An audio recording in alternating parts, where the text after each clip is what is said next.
कि सामने हो मंजिल तो रास्ते न मुड़ना, जो भी हो मन में वो सपना न तोड़ना, कदम कदम पे मिलेंगी मुश्किलें आपको, बस सितारे चुनने के लिए जमीन मत छोड़ना। हेलो दोस्तों, मेरा नाम है जितेंद्र कुशवाहा और स्वागत है आपका गणित ग्रुप पे। शुरू करते हैं हम लास्ट वीडियो से। हमने वास्तविक संख्या जो चैप्टर क्लास 10th का स्टार्ट किया था, उस लास्ट वीडियो में आपने बहुत सारे कमेंट्स किए थे, जिसमें आपने हमसे पूछा था कि सर, परिमेय संख्याएं और अपरिमेय संख्याएं क्या होती हैं। हमने स्टार्ट किया था कक्षा 10 का अध्याय 1, क्या था हमारा, वास्तविक संख्याएं। हमने आपको वास्तविक संख्याओं से परिचय करते हुए बताया था कि इन संख्याओं को हम संख्या रेखा पर दर्शा सकते हैं, या सभी परिमेय और अपरिमेय संख्याओं का समूह या संघ क्या कहलाता है, हमारा वास्तविक संख्याएं कहलाती हैं। फिर आपने हमसे डाउट में पूछा था कि सर, परिमेय संख्याएं क्या होती हैं। स्टूडेंट्स, मैंने ऐसा मान लिया था, अज्यूम किया था कि आप लोगों ने 10वीं क्लास 9th क्लास में अपनी सारी संख्याओं से परिचय ले लिया होगा, लेकिन फिर भी यदि आपको परिमेय और अपरिमेय नहीं पता है तो मैं आपको एक्सप्लेन करता हूँ। परिमेय संख्याएं क्या होती हैं? वे सभी संख्याएं वे सभी संख्याएं जिन्हें हम p बटे q के रूप में लिख सकते हैं, क्या कहलाती हैं? परिमेय संख्याएं कहलाती हैं। इसकी मैं आपको डेफिनेशन ही नोट कराता हूं कि वे सभी संख्याएं जिन्हें हम p बटे q के रूप में लिख सकते हैं। किसके रूप में लिख सकते हैं हम? p बटे q के रूप में लिख सकते हैं। लेकिन इसमें एक कंडीशन होती है। क्या कंडीशन होती है? इसमें एक कंडीशन होती है कि q बराबर नहीं होना चाहिए 0। क्या नहीं होना चाहिए? जो हमारा q है वो किसके बराबर नहीं होना चाहिए? 0 के। आपको पता है कि ये p बटे q में जो ऊपर वाला p है वो क्या है? अंश है। तो नीचे जो q है उसे हम क्या बोलते हैं? हर। यानी कि हमारी संख्या परिमेय संख्या तब कहलाएगी जब इसमें हर का मान क्या ना हो? 0 ना हो। और वो किसके रूप में हो? p बटे q के रूप में हो। इसके कुछ उदाहरण देख लेते हैं हम। उदाहरण है जैसे कि हो गया हमारा क्या, 1, 1/2, 3/2, 2, 3, 5/7 और ईटीसी। ऐसे बहुत बहुत सारे नंबर्स हैं। ये सभी नंबर क्या है? हमारे परिमेय है। लेकिन एक और होते हैं, कुछ नंबर हमारे क्या होते हैं? अपरिमेय। सेकंड टर्म आपने हमसे यही पूछा था ना कि सब परिमेय संख्याएं और अपरिमेय संख्याएं। अब अगला एक हमारा टर्म है क्या? अपरिमेय संख्याएं, या फिर संख्याओं का प्रकार क्या है? अपरिमेय संख्या। अपरिमेय संख्याएं क्या होती हैं? यहां हम लिखेंगे कि वे सभी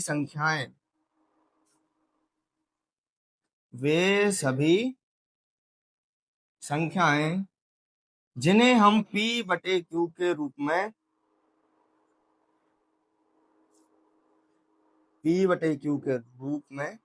नहीं लिख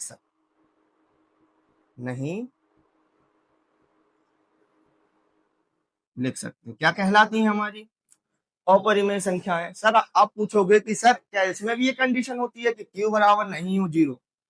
हाँ भाई, q बराबर नहीं होना चाहिए 0। क्यों? क्योंकि यदि हम 0 से किसी भी संख्या में डिवाइड करेंगे तो क्या आ जाएगा? अनंत आ जाएगा। इस कंडीशन में भी क्या होना नहीं होना चाहिए? q बराबर ना हो 0। और इसके एग्जाम्पल में क्या आ जाएंगे? √2, √3, √5, √11 और पाई, इस टाइप से। या फिर वे सभी संख्याएं जिनके हम करने के अंदर गुणनखंड ना तोड़ सकें, क्या कहलाएंगी? हमारी अपरिमेय संख्याएं। इसकी एक और कंडीशन होती है, इनके मान जो हैं वो निरंतर बढ़ते रहते हैं, यानी कि इनके मान स्थायी नहीं होते। जैसे कि आपने करनी 3 का मान देखा होगा, करनी 2 के मान देखे होंगे। या तो आप सिंपली बस इतना याद रख लो कि यदि करनी के अंदर कोई ऐसी संख्या है जिसके आप गुणनखंड नहीं कर पा रहे हो, या क्या कोई अभाज्य संख्या किसी करनी के अंदर आ गई, तो वो क्या हो जाएगी? अपरिमेय संख्या हो जाएगी। और हम क्या याद रख लें कि पाई पाई क्या है? एक अपरिमेय संख्या है। ठीक है, इसको आप नोट कीजिए। इसके बाद हम हमारे जो सेकंड क्वेश्चन तक कंप्लीट हो गया था, थर्ड क्वेश्चन हम स्टार्ट करते हैं। 1 मिनट नोट करें। हो गया नोट? हटाएं। हमने अभी समझा परिमेय संख्याएं और अपरिमेय संख्याएं क्या होती हैं। अब लास्ट वीडियो में आपने वास्तविक संख्याओं के अंदर जो हमने हमारे 1.1 के प्रश्नावली 1.1 के फर्स्ट और सेकंड सवाल के अंदर आने वाले सभी सवालों का हल निकाला था। अब हम शुरू करेंगे हमारा थर्ड क्वेश्चन।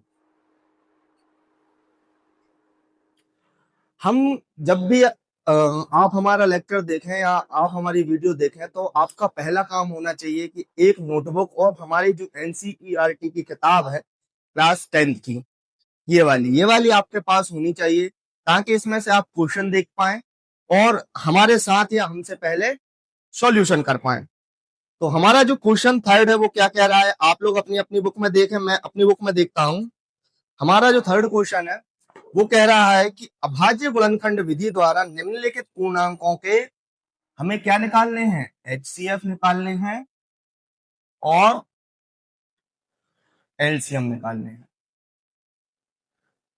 क्या निकालना है थर्ड क्वेश्चन में भी हमें एचसीएफ और एलसीएम निकालना है। कौन सी विधि द्वारा निकालना है, अभाज्य गुणनखंड विधि द्वारा। और हमारा क्वेश्चन क्या है, क्वेश्चन हमें दिया है फर्स्ट क्वेश्चन थर्ड क्वेश्चन के अंदर 12, 15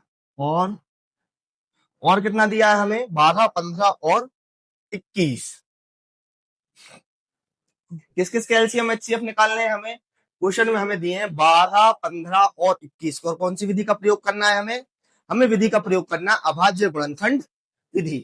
तो जैसे 12, 15 और 21 है, इनके सबसे पहले हम क्या निकालने, अभाज्य गुणनखंड। तो सबसे पहले हम यहाँ 12 का निकालें। 12 में सबसे छोटी अभाज्य संख्या कल की वीडियो में मैंने आपको बताया था, क्या है, आंसर कीजिए, बोलिए, रिपीट करिए। सबसे छोटी अभाज्य संख्या कितनी है, 2। सबसे छोटी अभाज्य संख्या कितनी है, 2। और सभी सम संख्याओं के यदि हमें अभाज्य गुणनखंड निकालने हैं तो हम सबसे छोटी समअभाज्य संख्या 2 से क्या करते हैं, भाग देते हैं। जैसे 2 से हमने 12 में भाग दिया तो 2 6 12, फिर 2 से भाग देंगे तो 2 3 6, फिर 3 से भाग देंगे तो 3 1 3। तो हमारे 12 के अभाज्य गुणनखंड कितने निकले, 2 इंटू 2 इंटू 3। क्या यही निकले हमारे 12 के अभाज्य गुणन, आप कहेंगे सर बिल्कुल। उसके बाद हमें किसके निकालने हैं, उसके बाद हमें निकालने हैं 15 के। किसके निकालने हैं, 15 के। तो 15 देखिए, क्या ये सम संख्या है, नहीं। आप कहेंगे सर ये तो विषम संख्या है। तो सबसे पहले हम हमारी सबसे छोटी विषम अभाज्य संख्या से भाग देने का प्रयास करेंगे। तो सबसे छोटी विषम अभाज्य संख्या, सर आपने तो कल की वीडियो में बताया ही नहीं भाई, सबसे छोटी विषम अभाज्य संख्या होती है 3। कौन सी होती है, 3। लेकिन आप यहां पर एक हमसे डाउट क्रिएट करा सकते हो, या आप हमसे एक डाउट पूछ सकते हो। क्या आप बोलोगे कि सर जो 1 है वो भी तो विषम संख्या है, 1 जो है वो भी विषम संख्या है ना। हाँ भाई, मैं कहूंगा कि बिल्कुल 1 विषम संख्या है। तो फिर आपका क्वेश्चन होगा सर आपने ऐसा कैसे बोल दिया कि 3 सबसे छोटी विषम अभाज्य संख्या है।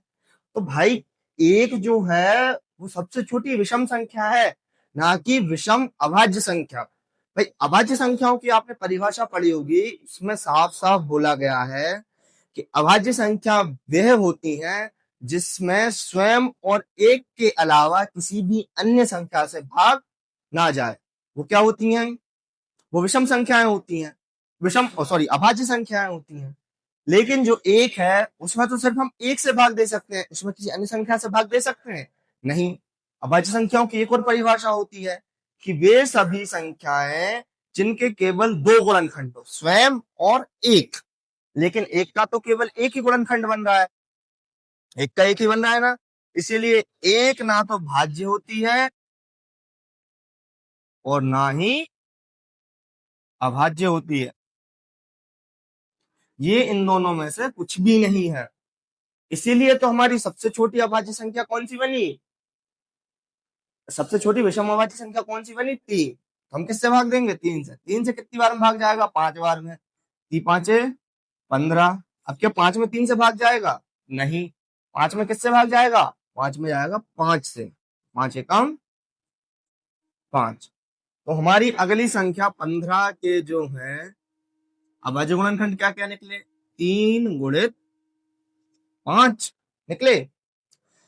इसके बाद हम हमारी संख्या एक और दी है हमें 3, तीसरी संख्या क्या दी है? तीसरी संख्या हमें दी है 21। क्या दी है? 21। तो भाई क्या 21 जो है वो सम संख्या है? नहीं। कौन सी संख्या है? विषम संख्या है। तो इसमें भी हम किससे भाग देंगे? सबसे छोटी विषम अभाज्य संख्या। सबसे छोटी विषम अभाज्य संख्या कौन सी हो गई? 3। 3 से काटेंगे इसको, 30 आते 21। और अब किससे कटेगा? अब कहोगे सर 7 से काट दो, खत्म करो। 7 से काटा, 7 एकम 7। तो जो 21 है उसके गुणनखंड क्या क्या निकले? 3 गुणित 7। क्या क्या निकले? 3 गुणित 7। तो भाई हमें किस विधि से निकालना था? अभाज्य गुणनखंड विधि से। हमने सबके अभाज्य गुणनखंड किए। अब हम निकालेंगे हमारे एलसीएम और एचसीएफ। ये हटा दें, इसका हमारे पास कोई काम नहीं है। वे चाहे तो हम इनको नोटबुक में हमारे नोट्स के लिए कर सकते हैं, एग्जाम में चाहे तो लिख सकते हैं, लेकिन ये हमारा एक्स्ट्रा काम ही होता है। अब हम निकालते हैं क्या? एचसीएफ। क्या निकालते हैं? एचसीएफ। सबसे पहले इसका फुल फॉर्म रिपीट करो। क्या होता है एचसीएफ का फुल फॉर्म? बताओ भाई। Highest common factor. रिपीट करो मेरे साथ, हाईएस्ट कॉमन फैक्टर। यानी कि हिंदी में मैंने आपको बताया था, हाईएस्ट यानी कि जो सबसे बड़ा, कॉमन यानी जो दोनों में हो, फैक्टर यानी कि गुणनखंड। तो भाई हमने इन संख्याओं के क्या किए हैं? गुणनखंड ही तो किए हैं। क्या किए हैं? गुणनखंड किए हैं। लेकिन हमें एचसीएफ में बताना कौन सा होता है? जो कि सबसे बड़ा हो और दोनों तीनों जितनी भी संख्याएं दी उन सब में कॉमन हो और एक फैक्टर हो। तो यहां हम देखें हमारा कौन सा है जो सबसे बड़ा दिख रहा है और तीनों में दिख रहा है। हमने पहली 12 में देखा कि भाई सबसे बड़ा अंक तो हमें 3 दिख रहा है, दिख रहा है। अब हम 3 को नोटिस करेंगे, क्या ये 3 हमारे तीनों गुणनखंडों में है? मतलब 3 संख्याओं का हमने गुणनखंड किए, क्या तीनों में है? तो हमने देखा कि भाई ये यहां भी है और यहां भी है। 3 जो है वो तीनों में है। क्या इसके अलावा ऐसी कोई सा भी गुणनखंड आपको दिख रहा है कि जो तीनों में हो? ऐसा कोई सा दिख रहा है क्या आपको? आप कहेंगे कि सर नहीं दिख रहा है। नहीं दिख रहा ना? तो हमारा एचसीएफ क्या निकला? हमारा इन संख्याओं के लिए एचसीएफ निकला 3। लेकिन क्या हमें हमारे बोर्ड एग्जाम में ऐसा लिखना है? नहीं। हमारे बोर्ड्स जो हमारे एग्जाम की कॉपी होगी एमपी बोर्ड की, उसमें हमें ऐसे लिखना है क्या? कि एच सी एफ ऑफ किस किस का? 12, 15 और 21। 12, 15 और 21 का एचसीएफ कितना है? 3। 12, 15 और 21 का एचसीएफ कितना आया? 3 आ गया। हमारा एक क्वेश्चन सॉल्व हुआ। क्वेश्चन नंबर 3 में हमें एचसीएफ भी निकालना है और एलसीएम भी निकालना है। अब हम क्या निकालें हमारा? अब निकालें हम एलसीएम। एलसीएम भाई जैसे हमने एचसीएफ का एक फुल फॉर्म याद किया था, हाईएस्ट कॉमन फैक्टर, वैसे ही एलसीएम का फुल फॉर्म क्या होता है? एलसीएम का फुल फॉर्म क्या होता है? अब नहीं बताऊंगा, देखना है तो प्रीवियस वीडियो में देखो या फिर पिंड कमेंट को देख लेना। मैं कमेंट में पिन कर दूंगा कि एलसीएम का फुल फॉर्म क्या होता है। हिंदी में बता दे रहा हूँ, लघुत्तम समापवर्तक। इसमें हमें अब क्या निकालना है? लघुत्तम समापवर्तक। तो लघुत्तम समापवर्तक या एलसीएम हम कैसे निकालते थे? इसमें भी हम इन गुणनखंडों को चेक करते थे और क्या करते थे कि जो सब में कॉमन होता है उन्हें कितनी बार लिखते थे हम? एक बार। जो हमारी 2 संख्याएं या 3 संख्याएं दी हैं, जो भी गुणनखंड तीनों में एक बार हो, मतलब रिपीट हो, तीनों में हो, जैसे इन तीनों में क्या है? 3, उसे हम कितनी बार लिखते थे? एक बार। और जो तीनों में नहीं है उनको हम ज्यों का त्यों लिख के आपस में क्या कर देते थे? गुणा। तो सबसे पहले हमने 2 देखा, क्या 2 तीनों में है? आप कहोगे नहीं सर 2 सिर्फ 12 में है। फिर एक और 2 मिला हमें, क्या ये 2 तीनों में है? नहीं। फिर कहोगे सर ये सिर्फ 12 में है। फिर हमने 3 देखा, क्या ये 3 तीनों में है? आप कहोगे बिल्कुल सर 3 तीनों में है। तो इसको हम कितनी बार लिखेंगे? एक बार। उसके बाद हम 5 देखें, क्या 5 तीनों में है? आप कहेंगे नहीं सर, 5 को भी हम कितनी बार लिखेंगे? एक बार। उसके बाद हमने 7 को देखा, क्या 7 तीनों में है? नहीं भाई, 7 भी नहीं है। तो 7 को भी हम कितनी बार लिखेंगे? एक बार। इनका हम आपस में गुणा कर दें, 7 पन्ना 35 और 35 दिया 105 और 105 दूनी 210 और 210 दूनी 420। क्या आया? 420। आपको नहीं बोल रहा, आंसर आया है। क्या आया? 420। इकट्ठा नहीं आया, तोड़ तोड़ के गुणा कर लेते हैं। दो दूनी 4, 4 तिया 12, यहाँ लिखेंगे 12 और 5 7 35। अब तो 12 का पहाड़ा तो आता है भाई, 10th क्लास में हो, 12 का पहाड़ा नहीं आएगा। 12 से गुणा करेंगे, 12 पंजे 60, हां से लाई 6, 12 दिया 36, 36 और 6 42। क्या आया? एलसीएम क्या आया? 420। लेकिन क्या हम इसे ऐसे लिखेंगे? नहीं, एलसीएम कैसे लिखेंगे? ऐसे लिखेंगे भाई। देखो कि एलसीएम ऑफ किसका? 12, 15, 21। फिर से लिखेंगे एलसीएम ऑफ 12, 15, 21। और हमारा फाइनल क्या आ गया? एलसीएम किसका एलसीएम आया? 12, 15, 21। कितना आया? 420। क्लियर हुआ? थर्ड क्वेश्चन का हमने फर्स्ट क्वेश्चन सॉल्व किया, एचसीएफ एलसीएम ज्ञात करने थे अभाज्य गुणनखंड विधि से। तो हमें तीन संख्या दी थी, 12, 15 और 21। सबसे पहले हमने 12 के अभाज्य गुणनखंड निकाले, 2, 2, 3। 15 के निकाले, 3 और 5। 21 के निकाले, 3 और 7। फिर हमने क्या निकाला इसका? एचसीएफ। और उसके बाद एलसीएम। फाइनल हमारे दोनों आंसर आ चुके हैं। इसको आप नोट कीजिए, ये या स्क्रीनशॉट लेना है, स्क्रीनशॉट लीजिए। इसका एक्सेस आपके पास आपके नोट्स में होना चाहिए, नोट्स चेक होंगे। मैं साइड हो रहा हूं, उसको नोट करिए। हो गया नोट? नेक्स्ट क्वेश्चन देखें। अब हम हमारा सेकंड क्वेश्चन देखते हैं। सेकंड क्वेश्चन 1.1 का नहीं, सेकंड क्वेश्चन हम देख रहे हैं हमारी प्रश्नावली 1.1 का। हमारा सेकंड क्वेश्चन क्या कह रहा है? सेकंड क्वेश्चन कह रहा है कि एलसीएम और एचसीएफ अभाज्य गुणनखंड विधि से निकाल दीजिए सर, यदि संख्याएं दी हो 17, 23 और 29। कौन कौन सी संख्याएं दी हो? 17 दी हो, 23 दी हो और 29 दी हो। तो इनका हमें अभाज्य गुणनखंड विधि से एलसीएम एचसीएफ निकाल दीजिए। तो हम सबसे पहले इनका क्या करें? इनके गुणनखंड तोड़ें। क्या तोड़ें? गुणनखंड तोड़ें। तो भाई बताओ, 17 के गुणनखंड क्या टूट सकते हैं? 17 के गुणनखंड क्या टूट सकते हैं? आप बोलेंगे कि सर 17 एकम 17 होता है, क्योंकि 17 तो एक अभाज्य संख्या है। 17 कैसी एक संख्या है? अभाज्य संख्या है। मैं सवाल को कंटिन्यू करूंगा, लेकिन हम रिक्वेस्ट करेंगे कि यदि हमें पानी पिला दिया जाए तो बहुत बढ़िया रहेगा। गला सूख रहा है, लगभग 20 मिनट हो गए हैं हमारी क्लास को। पानी पीते हैं और इसको क्वेश्चन को भी कंटिन्यू रखते हैं कि 23, अगर हम 23 को तोड़ें तो किस में टूटेगा? 23 और 1 में। क्यों भाई? क्योंकि 23 भी कैसी संख्या है? एक अभाज्य संख्या है। पानी के लिए थैंक यू। पानी पीते हैं और उस क्वेश्चन को कंटिन्यू रखते हैं।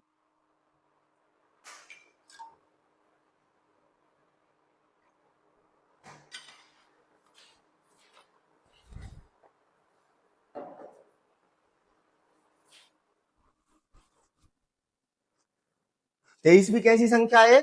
अभाज्य संख्या है। इसके बाद 29, 29 को भी तोड़ेंगे तो 29 एकम 29। 29 भी कैसी संख्या है? एक अभाज्य संख्या है। भाई लास्ट क्वेश्चन को समझाते समय ही मैंने आपको बहुत अच्छे से भाज्य और अभाज्य संख्या बताई थी। उसमें मैंने अभाज्य संख्या को क्या बताया कि वे संख्याएं जिसके केवल दो गुणनखंड हों, वो संख्याएं क्या कहलाती हैं? अभाज्य संख्याएं कहलाती हैं। जैसे कि अभी मैंने तीनों संख्याओं के गुणनखंड निकालते हुए इनमें एक टर्म यूज किया, अभाज्य संख्या। क्यों यूज किया? क्योंकि मैं इनकी परिभाषा से आपको पहले परिचित करा चुका हूं। जैसे 17 है तो 17 एकम 17, 23 एकम 23, 29 एकम 29। 17, 23 और 29 सब क्या है? ये अभाज्य संख्या है। वो परिभाषा भी कहो तो मैं दोबारा बता दे रहा हूं कि वे सभी संख्याएं जिनके दो से अधिक गुणनखंड ना हो। एक और अल्टरनेट परिभाषा भी बता रहा हूं कि जिसमें स्वयं और एक के अलावा किसी अन्य संख्या से भाग ना दिया जा सके वे सभी संख्याएं क्या कहलाती हैं? अभाज्य संख्याएं कहलाती हैं। क्लियर हुई अभाज्य संख्याएं? एक बार मैं आपको पहले समझा चुका हूं या समझाई थी, और एक और बार समझा दिया है। अब हम इनका निकालते हैं क्या, HCF। किसका किसका निकालना है? 17 का, 23 का और 29 का। तो बताइए भाई हाईएस्ट कॉमन फैक्टर तीनों में क्या है? आप कहेंगे कि सर एक के अलावा हमें ऐसा कोई भी कॉमन फैक्टर नहीं दिख रहा कि जो सबसे बड़ा हो और तीनों में हो। तो इन संख्याओं का HCF क्या निकला? एक निकला। अब क्या निकालेंगे हम? LCM। क्या निकालेंगे? LCM। LCM किसका किसका निकालना है? LCM निकालना है हमें 17 का, 23 का और 29 का। तो भाई हम एलसीएम में क्या करते हैं, आपको बताया था कि जो तीनों में कॉमन हो उसे एक बार लिखेंगे और जो कॉमन ना हो उनको जो कहते हैं लिख के और आपस में क्या कर देंगे, गुणा कर देंगे। तो जैसे 17 है, 17 किसी और में दिख रहा है क्या? तीनों का गुणनखंड में नहीं दिख रहा। फिर 23 है और फिर 29 है, और आपका आंसर एक भी है, एक भी तो है। तो ठीक है, मैं एक बार लिख दिया रहा हूं। अब इनका हम गुणा करते हैं। 29 का एक में गुणा करेंगे तो 29 का 29, इनका गुणा करते हैं तो 17 दूनी 34, 17 तिया 51, हासिल क्या है 5, और 17 दूनी 34 और 34 और 5 कितने हो जाएंगे? आप कहेंगे सर 39। अब हम 391 में किससे गुणा करेंगे? 29 से। 391 में किससे गुणा करेंगे? 29 से। तो हमारा क्या जाएगा? एलसीएम। तो सबसे पहले हम 9 से गुणा करते हैं। 9 का 9, 9 नम्मा 81, हासिल क्या है 8 और 9 तिया 27, 27 और 8 कितने हो जाएंगे? 35। फिर 2 से गुणा करें, 2 एकम 2, 2 नम 18, हासिल में आए 1, 2 तिया 6 और 1 7। जोड़ने पे कितने हो जाएंगे? 9 के 9, 2 और 1 3, 8 5 13, हासिल में आए 1 7 3 10 और 1 11। तो टोटल हमारा आंसर क्या आया? 11,339। तो हमारा एलसीएम कितना आया? इसका आपस में गुणा करने पर हमारा एलसीएम आया 11,339। किसका एलसीएम आया? ये 17, 23 और 29 का 11,339। या क्या आ गया हमारा आंसर? सेकंड क्वेश्चन हमारा सॉल्व हुआ। साइड हो रहा हूँ, स्क्रीनशॉट लेना, स्क्रीनशॉट लीजिए, नोट करना है, नोट कीजिए। इस क्वेश्चन के आंसर का एक्सेस आपके पास होना चाहिए। नोट करिए, नोट हटाएं इस सवाल को। अब हम देखते हैं हमारे थर्ड क्वेश्चन का, क्वेश्चन नंबर थर्ड। दो क्वेश्चन हमने कंप्लीट कर लिए हैं, दोनों में हमने अभाज्य गुणनखंड विधि से सीएफ और एलसीएम निकालना सीखा। अब हम इसका थर्ड क्वेश्चन देखते हैं। तो थर्ड क्वेश्चन हमें क्या दिया है? थर्ड क्वेश्चन दिया है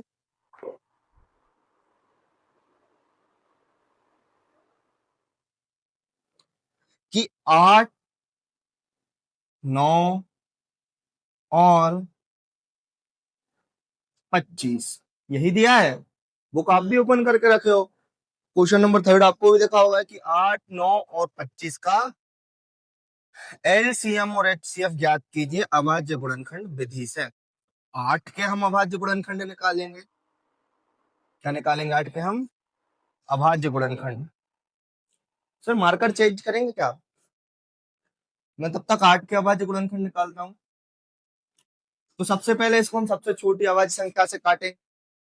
क्या हो जाएगा? 2 से हम काटेंगे इसको, कितनी बार हम कटेगा? 2 चौके 8, फिर काटें 2 से तो 2 दूनी 4, फिर काटें 2 से तो 2 एकम 2। तो क्या है इसका अभाज्य गुणनखंड? 2 गुणित 2 गुणित 2।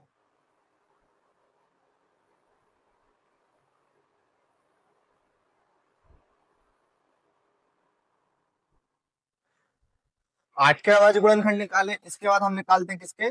9 के। 9 के अभाज्य गुणनखंड निकालें। 9 एक विषम संख्या है, तो इसको हम सबसे छोटी विषम अभाज्य संख्या से भाग देंगे। जैसे इसको हम 3 से भाग देंगे तो 3 तिया 9 और 3 एकम 3। तो 9 के अभाज्य गुणनखंड क्या निकले? 3 इंटू 3। और अब हम निकालें किसके? 25 के। 25 के अभाज्य गुणनखंड निकालेंगे तो इसमें हम 5 से भाग देंगे, पचम 25 और 5 एकम 5। निकालेंगे 25 के तो 5 इंटू 5। तीन संख्याएं दी थी हमने, तीनों के अभाज्य गुणनखंड निकाल लिए। अब हम निकालेंगे एचसीएफ और एलसीएम। एचसीएफ निकालना है हमें किसका? 8, 9 और 25 का। अब एचसीएफ हाईएस्ट कॉमन फैक्टर, सबसे बड़ा फैक्टर जो तीनों में हो। तो क्या आपको इन तीनों के गुणनखंडों में कोई ऐसा गुणनखंड दिख रहा है जो तीनों में हो? तो आप कहेंगे नहीं सर। तो हमारे एचसीएफ में फिर हमारा ब्रह्मास्त्र निकल के आता है क्या? 1। क्योंकि भाई 1 को हम सबका ही गुणनखंड मानते हैं। क्या मानते हैं? जब कुछ ना मिले, जब हमारे पास एचसीएफ निकालने के लिए कोई सहारा ना मिले, तब हमारा एचसीएफ क्या रहेगा? 1। क्या रहेगा? 1। तो इसका एचसीएफ क्या निकला? 1 निकला। अब एलसीएम निकालें। एलसीएम निकालेंगे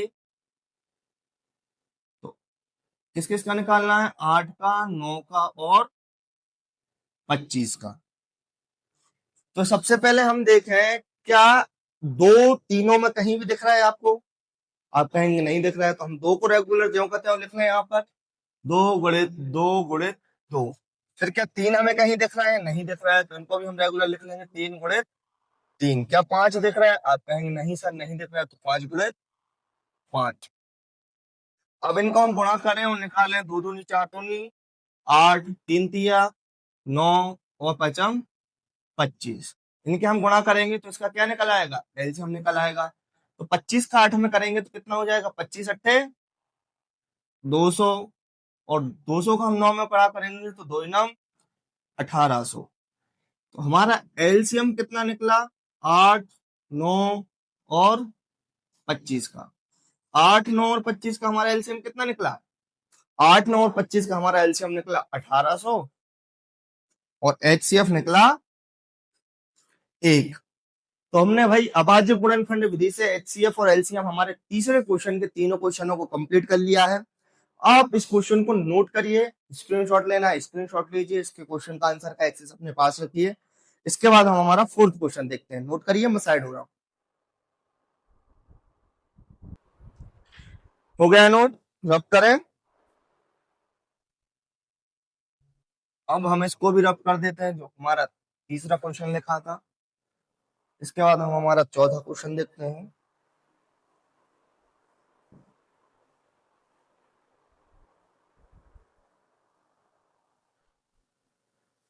क्या दिया है हमारे चौथे क्वेश्चन में? लिखेंगे हम, हमें एक एचसीएफ दिया है। क्या दिया है? एचसीएफ दिया है। कौन कौन सी संख्याओं का दिया है? 306 और 657 का। कितना दिया है? 9 दिया है। और भाई हमें निकालना क्या है? हमें निकालना है एलसीएम निकालना है। कौन कौन सी संख्याओं का निकालना है एलसीएम? 306, 306 और 657 का एलसीएम हमें ज्ञात करना है। तो भाई हमने इसी प्रश्नावली का सेकंड क्वेश्चन सॉल्व किया था। उसमें हमने आपको एक फॉर्मूला सिखाया था कि किसी भी संख्याओं का एलसीएम, मान लीजिए हमारी वो संख्या ए और बी है, और उनके एचसीएफ का गुणनफल किसके बराबर होता है?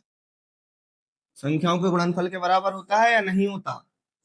आप कहेंगे जी सर याद आया, ये क्या है? एक हमारा सूत्र है। ये सूत्र हमने याद किया था। आप कहेंगे बिल्कुल। तो ऐसा ही क्या हम इसमें नहीं लगा सकते? कैसा? कि भाई एचसीएफ 306 और 657 इंटू एलसीएम 306 और 657 बराबर किसका गुणा कर रहे हैं? 306 और 657 का। इस फॉर्मूले में हमने फिट कर दिया। ठीक है, अब हमें दिया क्या है? हमें दिया है HCF दिया है। HCF कितना दिया है? 9। कितना दिया है? 9। और LCM हमें क्या करना है? निकालना है।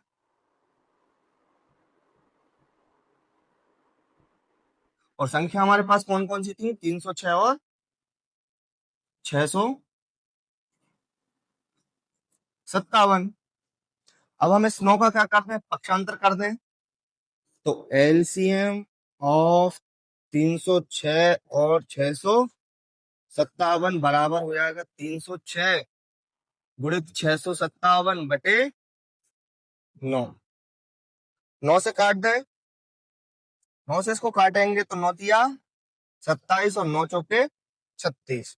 तो कितना आ जाएगा यहाँ पर हमारा? इसको मैं LCM अकेला लिख रहा हूँ, उसके बाद अपन आखिरी फाइनल आंसर में लिख लेंगे कि 657 गुणित 34।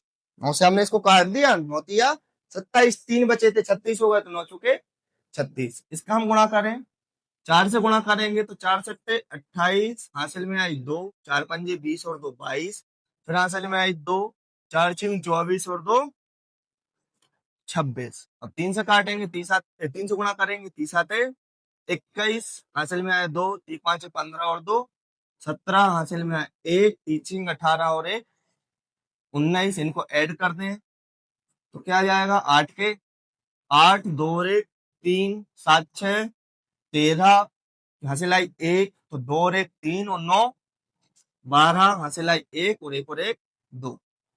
तो हमारा फाइनल आंसर क्या आया? LCM ऑफ 306 एंड 657 657 का LCM आया 22,338। क्या आया LCM हमारा? 22,338। निकालना हमें क्या था? LCM ही तो निकालना था। और हमारा फाइनल आंसर LCM कितना आ गया? 22,338। हमारा चौथा क्वेश्चन डन हुआ। चौथे क्वेश्चन को हम एक बार और समझते हैं। चौथे क्वेश्चन में हमें दिया था कि हमें एक HCF दिया था दो संख्याओं का। अगर HCF हमें इस तरीके से लिख के दिया है तो हमें संख्याएं भी मिल गई। संख्याएं मिल गई, हमारे पास HCF है, हमारे पास संख्याएं हैं, तो हमें LCM निकालना है। तो क्या हम आसानी से निकाल सकते हैं? बिल्कुल निकाल सकते हैं, क्योंकि हमारे पास सूत्र होता है कि दो संख्याओं के LCM और HCF का गुणनफल उन संख्याओं के गुणनफल के बराबर होता है। इस फॉर्मूले में हमने मान रखा, 9 से काटा 34 आया, 34 और 657 का गुणा किया, तो हमारा फाइनल आंसर LCM आ गया। फोर्थ क्वेश्चन डन हुआ, इसे नोट करिए। हो गया नोट। तो आज की वीडियो में हम थर्ड और फोर्थ क्वेश्चन को ही सॉल्व करेंगे। नेक्स्ट वीडियो में हम हमारा जो फिफ्थ सिक्स्थ सेवेंथ क्वेश्चन है उसको सॉल्व करेंगे। आप हमारी जो लेक्चर की जो फर्स्ट वीडियो है वो हमारी प्लेलिस्ट में पिंड है, या आपको एंड स्क्रीन पर दिख रही होगी, तो आप उस प्लेलिस्ट में जाकर हमारी फर्स्ट वीडियो भी देख लीजिए यदि आपने ना देखी हो। ठीक है, क्वेश्चन मैं आपको नेक्स्ट वीडियो में कराऊंगा। आज की वीडियो के लिए बस इतना ही। Thank you.